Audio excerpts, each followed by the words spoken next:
It's not something you like to come up on, especially myself having teenage kids of my own, seeing teenagers involved in a wreck like this.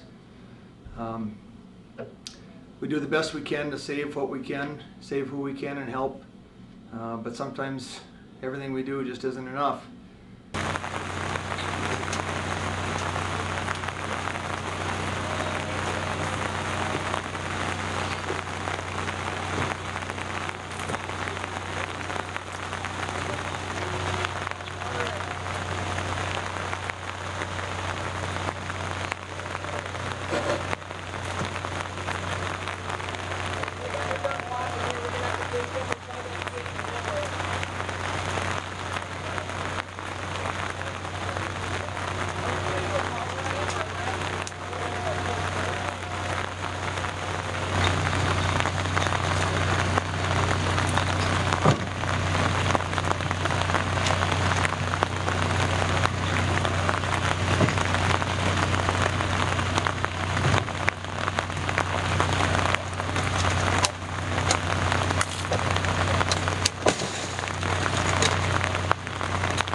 I think the hardest part of coming to an accident like this is the going from 0 to 100 miles an hour, for lack of better words.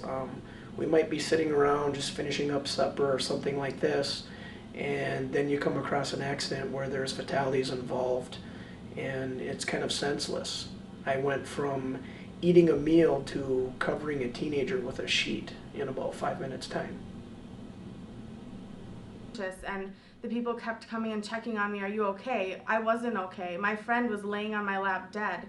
I wasn't okay. It can happen in an instant.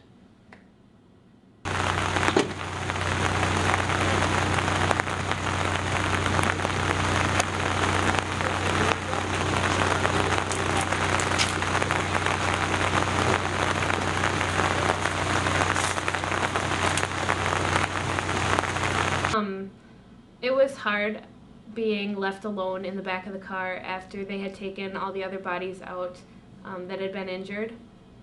They put the sheet over me, the white sheet, and that's when it really hit me that I was supposed to be dead in the back of the car.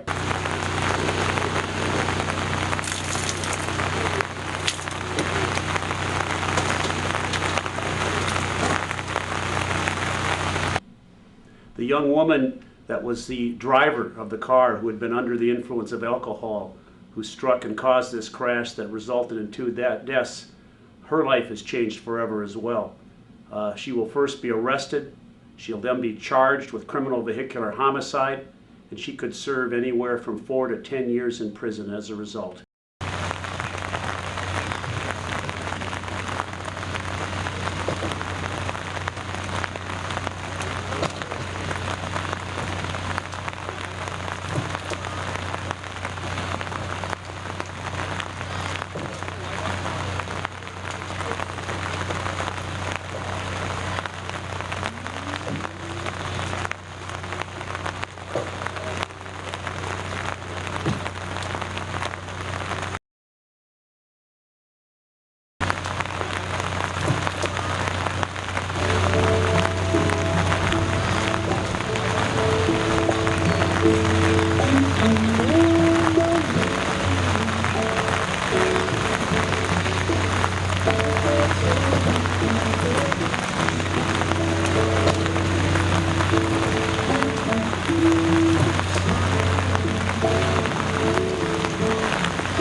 wrapped up and finished with right now, and we're back at the station. The unfortunate part about this is, though, is that at any moment we can be called back out again to something very similar.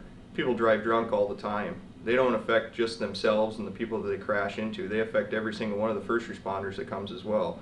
As firefighters and police officers and paramedics, every single one of us gets affected by this. I can sit back and go back through the years and I can close my eyes right now and I can pretty much go to any accident that I've ever been to before and I'll relive it just like it was today. My law enforcement partners and those police departments and my office work every day dealing with drunk driving across our communities. Unfortunately, it's a crime that kills and cripples more people than any other crime in America. 45 people a day die as the result of drinking and driving. That's almost 17,000 deaths a year. We need to work together to prevent these tragedies. That the parents need to be involved, making sure that their kids aren't drinking, making sure they're wearing their seatbelts, and to talk to their kids about these kinds of things. For the students, hopefully we're putting something in their minds that it can happen to them. It can happen to anyone at any time. It even happens to the sober drivers when they get involved in an accident.